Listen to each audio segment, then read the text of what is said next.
Harry Edward Nilsson III, usually credited as Nilsson, was an American singer-songwriter who achieved the peak of his commercial success in the early 1970s. He is known for the hit singles Everybody's Talkin', Without You, and Coconut. Nilsson also wrote the song One made famous by the rock band Three Dog Night. He was one of the few major pop-rock recording artists of his era to achieve significant commercial success without ever performing major public concerts or undertaking regular tours. He received Grammy Awards for 2 of his recordings. Best Contemporary Vocal Performance, Male in 1970 for Everybody's Talkin', a prominent song in the Academy Award-winning movie Midnight Cowboy, and Best Pop Vocal Performance, Male in 1973 for Without You. Biography, 1941 to 1961, Early life, Nilsson was born in Bushwick, Brooklyn in 1941. His paternal grandparents were Swedish circus performers and dancers, especially known for their aerial ballet. His father, Harry Edward Nilsson, Jr., abandoned the family when young Harry was 3. An autobiographical reference to this is found in the opening to Nilsson's song 1941, Well, in 1941, the happy father had a son, and in 1944, the father walked right out the door. Nilsson's Daddy's song also refers to this period in Nilsson's childhood. He grew up with his mother Bet and his younger half-sister. His younger half-brother Drake was left with family or friends during their moves between California and New York, sometimes living with a succession of relatives and stepfathers. His uncle, a mechanic in San Bernardino, California, helped Nilsson improve his vocal and musical abilities. As well as his half-brother and a half-sister through his mother, he also had 3 half-sisters and 1 half-brother through his father.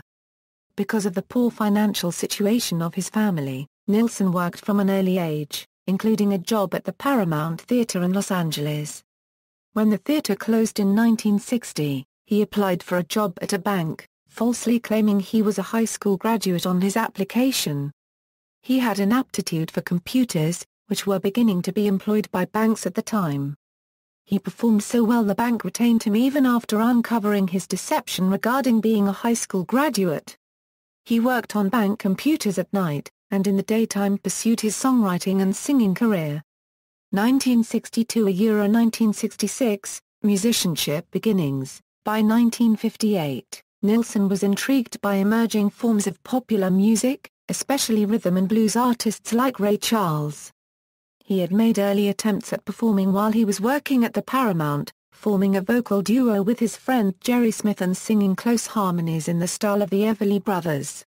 The manager at a favorite hangout gave Nilsson a plastic ukulele, which he learned to play, and he later learned to play the guitar and piano. In the 2006 documentary Who is Harry Nilsson?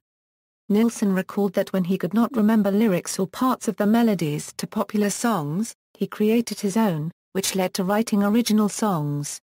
Uncle John's singing lessons, along with Nilsson's natural talent, helped when he got a job singing demos for songwriter Scott Turner in 1962. Turner paid Nilsson $5 for each track they recorded. In 1963, Nilsson began to have some early success as a songwriter, working with John Marescalco on a song for Little Richard. Upon hearing Nilsson sing, Little Richard reportedly remarked, "My, you sing good for a white boy."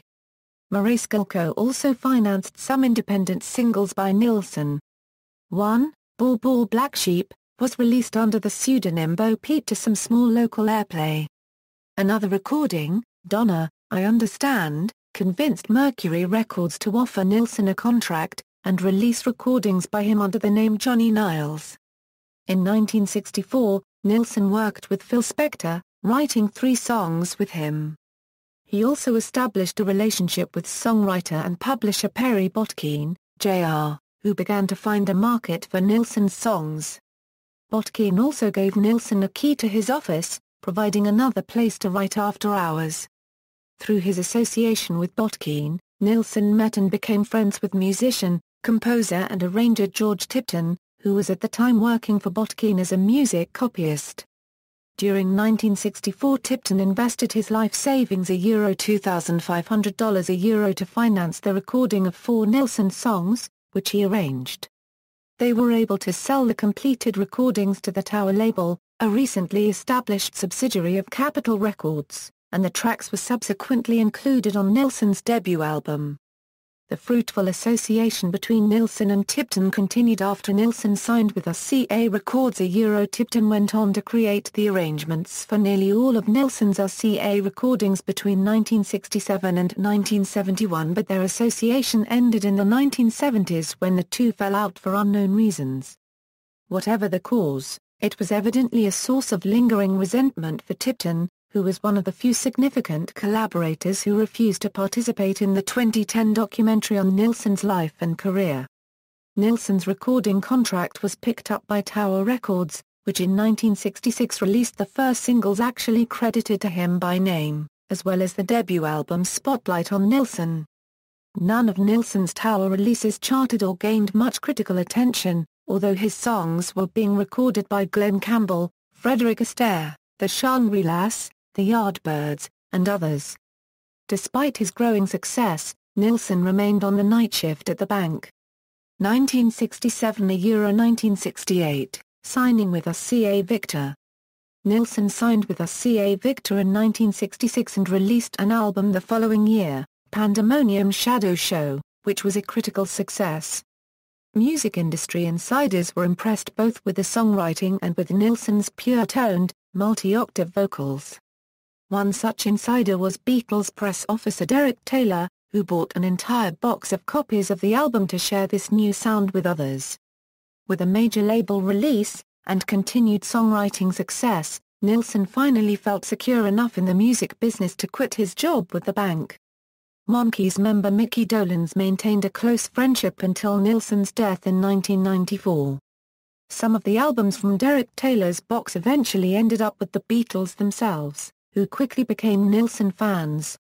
This may have been helped by the track You Can't Do That, in which Nilsson covered one Beatles song but added 22 others in the multi-tracked background vocals. When John Lennon and Paul McCartney held a press conference in 1968 to announce the formation of Apple Corps, Lennon was asked to name his favorite American artist. He replied, Nilsson.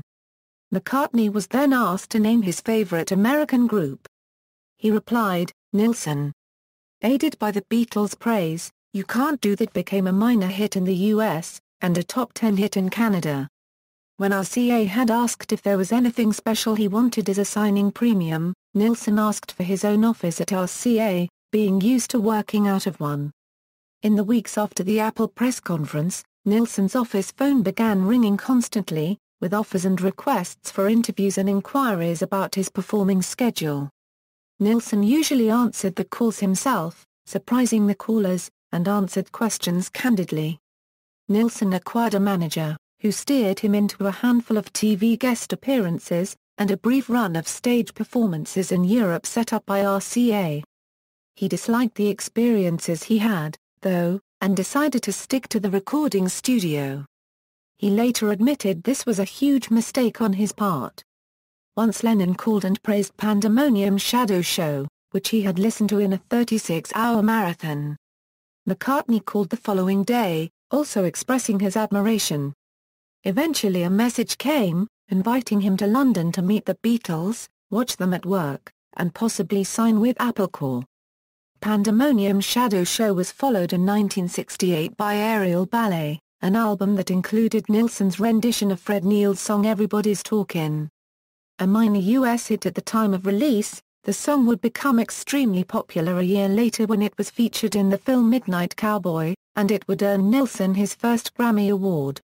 The song would also become Nilsson's first US top 10 hit, reaching number 6, and his first Canadian number 1. Aerial Ballet also contained Nilsson's version of his own composition, One, which was later taken to the top 5 of the US charts by Three Dog Night and also successfully covered in Australia by John Farnham. Nilsson was also commissioned at this time to write and perform the theme song for the ABC television series The Courtship of Eddie's Father. The result, Best Friend, was very popular, but Nilsson never released the song on record. The original version of the song was recorded during the making of Aerial Ballet but not included on that LP, and it eventually appeared on the 1995 Personal Best Anthology, and as a bonus track on a later release of Aerial Ballet. Late in 1968, the Monkees' notorious experimental film had premiered, featuring a memorable song and dance sequence with Davy Jones and Tony Basil performing Nilsson's composition Daddy's Song. With the success of Nilsson's RCA recordings, Tower reissued or repackaged many of their early Nilsson recordings in various formats. All of these reissues failed to chart, including a 1969 single Good Times. 1969 Euro 1972, chart success. Nilsson's next album, Harry, was his first to hit the charts, and also provided a top 40 single with I Guess the Lord Must Be in New York City, used in the Sophia Loren movie La Mortadella. While the album still presented Nilsson as primarily a songwriter, his astute choice of cover material included, this time, a song by then little-known composer Randy Newman, Simon Smith and the Amazing Dancing Bear. Nilsson was so impressed with Newman's talent that he devoted his entire next album to Newman compositions, with Newman himself playing piano behind Nilsson's multi-tracked vocals. The result, Nilsson Sings Newman, was commercially disappointing but was named Record of the Year by Stereo Review magazine and provided momentum to Newman's career. The self-produced Nilsson Sings Newman also marked the end of his collaboration with RCA staff producer Rick Jarrard, who recounted in the Nilsson documentary that the partnership was terminated by a telegram from Nilsson, who abruptly informed Jarrard that he wanted to work with other producers, and the two never met or spoke again. Nilsson's next project was an animated film, The Point. Created with animation director Fred Wolf, and broadcast on ABC television on February 2, 1971, as an ABC Movie of the Week. Nilsson's self-produced album of songs from The Point was well received and it spawned a hit single, Me and My Arrow. Later that year, Nilsson went to England with producer Richard Perry to record what became the most successful album of his career. Nilsson Schmielson yielded three very stylistically different hit singles. The first was a cover of Badfinger's song Without You, featuring a highly emotional arrangement and soaring vocals to match a Euro recorded, according to Perry, in a single take. His superb performance was rewarded with Nilsson's second Grammy Award. The second single was Coconut, a novelty calypso number featuring four characters all sung in different voices by Nilsson. The song is best remembered for its chorus lyric. Also notable is that the entire song is played using one chord, C7. The third single, Jump Into the Fire, was raucous, screaming rock and roll, including a drum solo by Derek and the Dominoes' Jim Gordon and a bass detuning by Herbie Flowers. Nilsson followed quickly with Son of Schmielson, released while its predecessor was still in the charts. Besides the problem of competing with himself, Nilsson was by then ignoring most of Perry's production advice and his decision to give free rein to his bawdiness and bluntness on this release alienated some of his earlier, more conservative fan base. With lyrics like I sang my balls off for you, baby, roll the world over / and give her a kiss and a feel, and the notorious you're breaking my heart / you're tearing it apart / so fuck you, Nilsson had traveled far afield from his earlier work. The album nevertheless reached number 12 on the Billboard 200, and the single Spaceman was a top 40 hit in October 1972. The follow-up single Remember, however, stalled at number 53. A third single, the tongue-in-cheek C&W Send Up Joy, was issued on RCA's country imprint Green and credited to Buck Earl, but it failed to chart. 1973 Euro 1979, Maverick. Nilsson's disregard for commercialism in favor of artistic satisfaction showed itself in his next release, A Little Touch of Schmielson in the Night.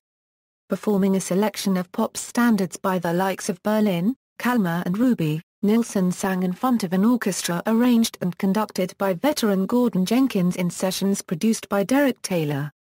This musical endeavor did not do well commercially. The session was filmed and broadcast as a television special by the BBC in the UK. 1973 found Nilsson back in California, and when Lennon moved there during his separation from Yoko Ono, the two musicians rekindled their earlier friendship. Lennon was intent upon producing Nilsson's next album, much to Nilsson's delight.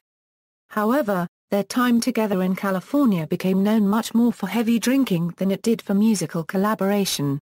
In a widely publicized incident, the two were ejected from the Troubadour nightclub in West Hollywood for drunken heckling of the Smothers Brothers. Both men caused property damage during binges, with Lennon trashing a bedroom in Lou Adler's house, and Nilsson throwing a bottle through a 30-foot-high hotel window. To make matters worse, at a late-night party and jam session during the recording of the album, attended by Lennon, McCartney, Danny Korchmar, and other musicians, Nilsson ruptured a vocal cord, but he hid the injury for fear that Lennon would call a halt to the production. The resulting album was Pussycats.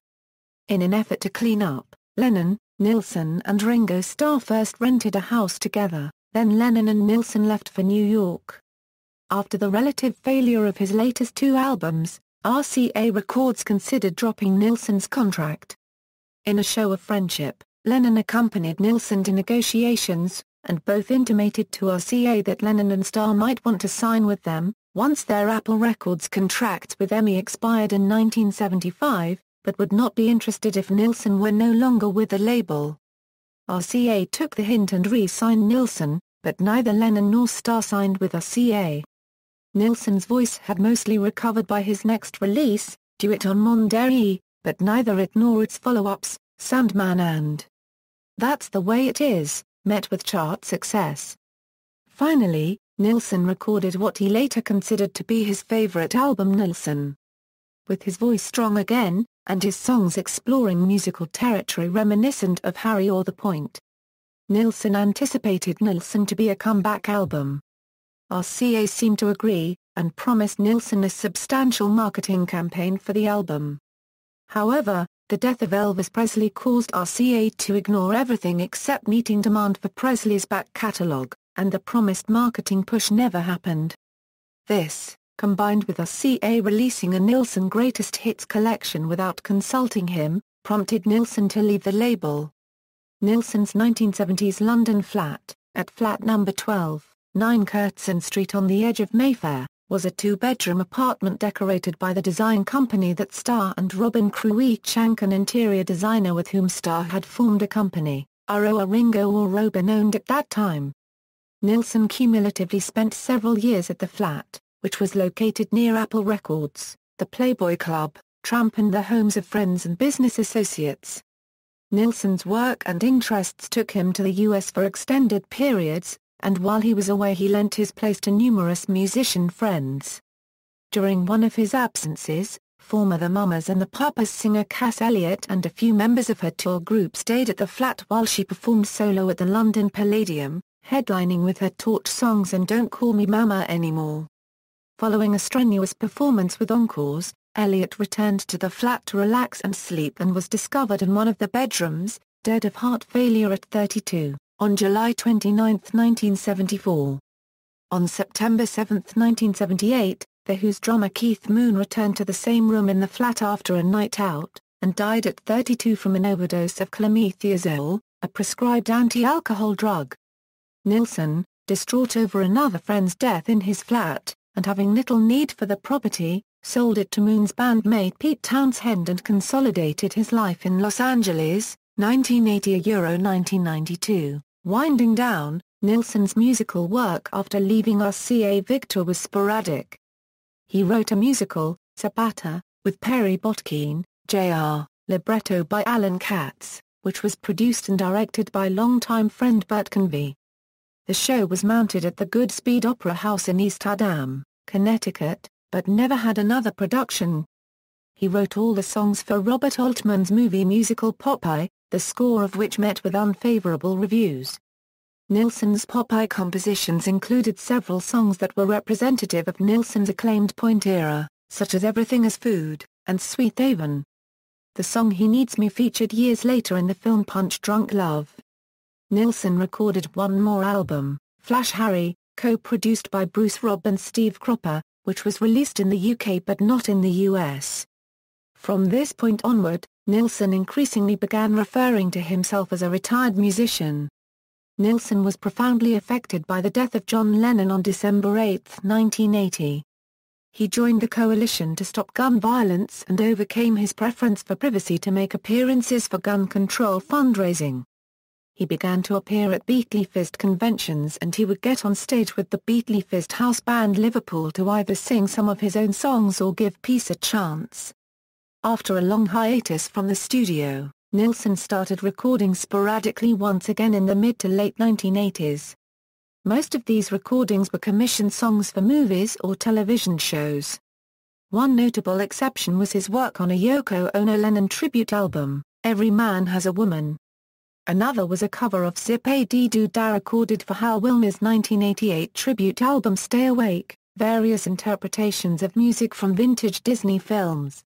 Nilsson donated his performance royalties from the song to the Coalition to Stop Gun Violence. In 1985 Nilsson set up a production company, Hawkeye, to oversee various film, TV and multimedia projects he was involved in. He appointed his friend, satirist and screenwriter Terry Southern, as one of the principals.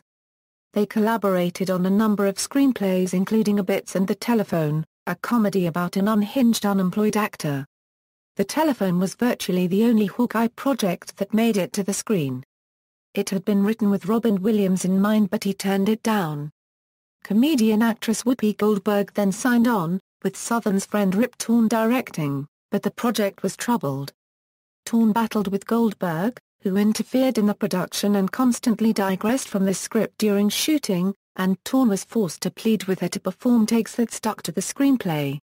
Torn, Southern and Nilsson put together their own version of the film, which screened at the Sundance Film Festival in early 1988, but it was overtaken by the official version from the studio, and this version premiered to poor reviews in late January 1988.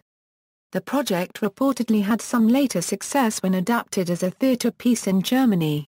In 1990, Hawkeye floundered and Nilsson found himself in a dire financial situation after it was discovered that his financial advisor Cindy Sims had embezzled all the funds he had earned as a recording artist. The Nilssons were left with $300 in the bank and a mountain of debt, while Sims served less than 2 years and was released from prison in 1994 without making restitution. In 1991, the Disney CD for Our Children, a compilation of children's music performed by celebrities to benefit the Elizabeth Glaser Pediatric AIDS Foundation, included Nilsson's original composition Blanket for a Sale, recorded at the Chandelier Recording Studio in Los Angeles.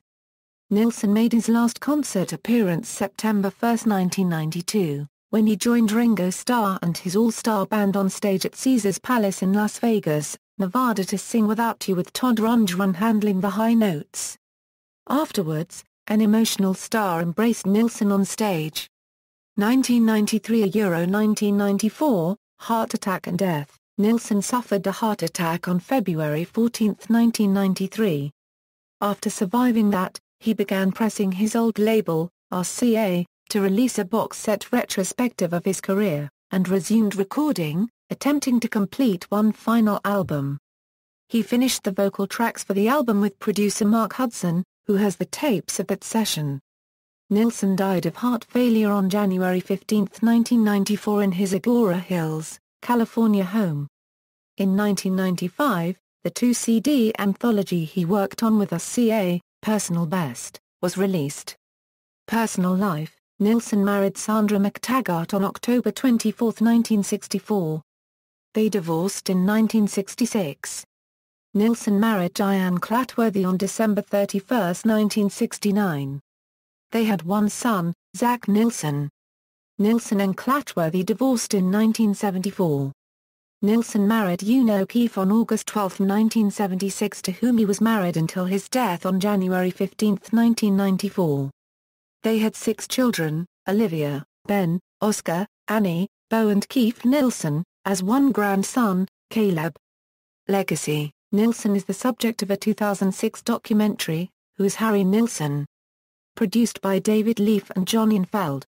The film was screened in 2006 at the Seattle International Film Festival and the Santa Barbara International Film Festival. In August 2006, A film received its Los Angeles premiere when it was screened at the 7th Annual Mods and Rockers Film Festival, followed by a panel discussion about Nilsson featuring the filmmakers and two friends of Nilsson, producer Richard Perry and attorney-executive producer Lee Blackman. The filmmakers re-edited the film with rare found footage of Nilsson, further interviews, and family photographs, and finally released it on September 17, 2010 at selected theaters in the United States. A DVD, including additional footage not in the theatrical release, was released on October 26, 2010. Nilsson's final album, tentatively titled Papa's Got a Brown New Robe, was not released, though several demos from the album were available on promotional CDs and online. The musical Everyday Rapture features 3 songs by Nilsson and, similarly, the film A Good Year starring Russell Crowe and Marion Cotillard features Gotta Get Up, Jump Into the Fire, and How Can I Be Sure of You?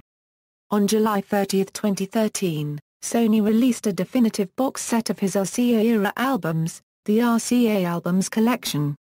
Each of the albums in the 17-CD set had additional bonus tracks, along with 3 of the 17 discs which contained rarities and outtakes spanning his entire career.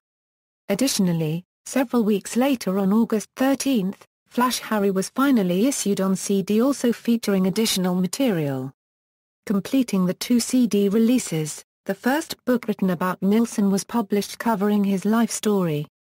Awards and nominations: Nilsson won 2 Grammy Awards.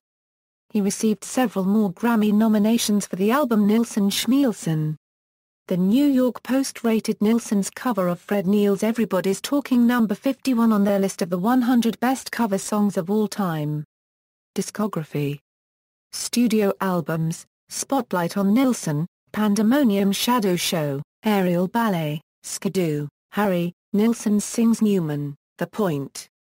Nilsson Schmielsen, Son of Schmielsen, A Little Touch of Schmielsen in the Night, Son of Dracula, Pussycats, Duet on Monday, Sandman. That's the Way It Is, Nilsson, Flash Harry, Popeye, tribute albums and covers, Me and My Arrow covered by A.M. Nilsson by Tipton. Although it may not be considered a tribute, it featured George Tipton conducting instrumental versions of 11 Nilsson songs. For the Love of Harry, Everybody Sings Nilsson, featured Nilsson songs performed by Ringo Starr, Stevie Nicks, Richard Baron, Brian Wilson, Amy Mann, Frederick Schneider, and others, with proceeds benefiting the Coalition to Stop Gun Violence. I'll Never Leave You, a tribute to Harry Nilsson. A percentage of profits from sales of the CD went to benefit Amnesty International. Pussycats starring the Walkmen, the whole of the Pussycats album covered by the Walkmen.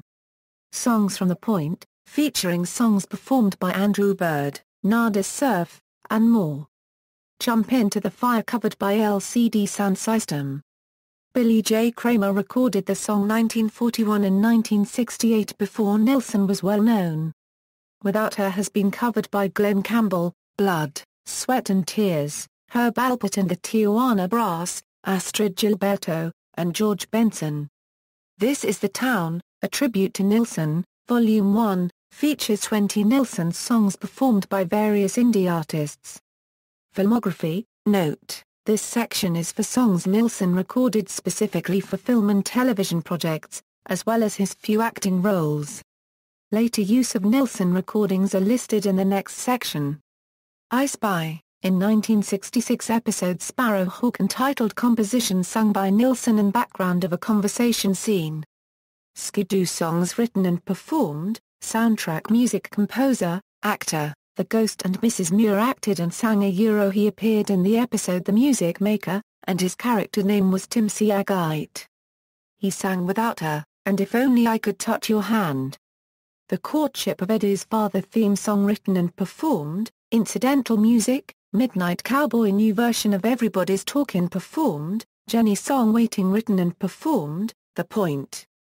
Story, all songs written and performed, Son of Dracula actor, all songs performed, The World's Greatest Lover song Ain't It Kinda Wonderful performed, In God We True Dollar T new version of Good for God performed, Popeye all songs written, except I'm Popeye the Sailor Man, Handgun song Lay Down Your Arms written and performed, First Impressions, theme song co-written, performed, Camp Candy theme song written, and performed with John Candy, The Fisher King song, How About You performed, Me, Myself, and I song Me, Myself and I written and performed, in film and television, The Monkees a Euro.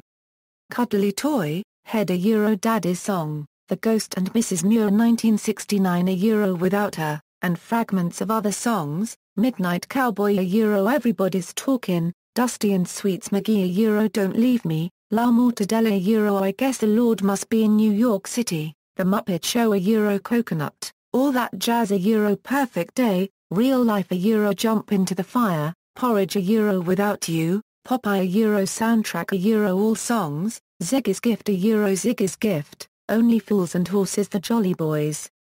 Outing a Euro Everybody's Talkin', Private School a Euro You're Breaking My Heart, Goodfellas a Euro Jump Into the Fire, Reservoir Dogs a Euro Coconut, Caroline a Euro Caroline, Forrest Gump a Euro Everybody's Talkin', Duckman a Euro Best Friend, Casino a Euro Without You, Seinfeld a Euro Everybody's Talkin', Beverly Hills, 90,210 a Euro Remember, The Craft a Euro Jump Into the Fire, covered by Tripping Daisy, Angel on My Shoulder, Contact a Euro Spaceman, Ellen Foster a Euro Remember, The Ice Storm a Euro Coconut, Practical Magic a Euro Coconut, You've Got Mail a Euro I Guess the Lord Must Be in New York City, Remember, The Poppy Song, Over the Rainbow, Dick a Euro Coconut, Futurama a Euro Brannigan Begin Again a Euro Everybody's Talkin', Magnolia a Euro 1, High Fidelity a Euro The Moonbeam Song, Bridget Jones' Diary a Euro Without You, Riding in Cars with Boys a Euro Everything's Got 'Em, Me and My Arrow, Black Books a Euro Everybody's Talkin', Punch Drunk Love a Euro He Needs Me, The Rules of Attraction a Euro Without You, Shanghai Nights a Euro 1, Good Boy a Euro The Puppy Song, Daddy Daycare a Euro Jeff Garlin Entertains the Kids with Coconut, That 70s Show a Euro Best Friend, Around the Bend a Euro Daddy's Song, The Girl Next Door a Euro Jump Into the Fire, House a Euro 1, Max and Paddy's Road to Nowhere a Euro Everybody's Talkin', Coke with Lime a Euro Altered Version of Coconut, Breakfast on Pluto a Euro Me and My Arrow, You're Breaking My Heart, The Moonbeam Song, Beyond Our Control a Euro Remember Closing Theme for the series, Little Man a Euro Best Friend, Crank a Euro Everybody's Talkin', Borat, Cultural Learnings of America for Make Benefit Glorious Nation of Kazakhstan a Euro Everybody's Talkin', Rob and Big a Euro Best Friend, American Dad a Euro Everybody's Talkin', A Good Year a Euro, How Can I Be Sure of You Jump Into the Fire, Gotta Get Up, Unison TV Advert a Euro 1, Digital UK TV Advert a Euro Everybody's Talkin', My Name is Earl a Euro Me and My Arrow, Life on Mars a Euro Spaceman, Confessions of a Shopaholic a Euro Don't Forget Me, 44-inch Chest a Euro Without You, You Don't Know. Jack a Euro Early in the Morning, Bones a Euro Coconut, Red Dog a Euro Jump Into the Fire, Wilfred a Euro The Puppy Song, The Simpsons Me and My Arrow, The Simpsons 1, The Hangover Part 3 a Euro Everybody's Talkin', Girls You're Breaking My Heart from Son of Schmielson, References. External links, Official website, The Harry Nilsson web pages, A Little Touch of Schmielson on the Net, Harry Nilsson at the Internet Movie Database.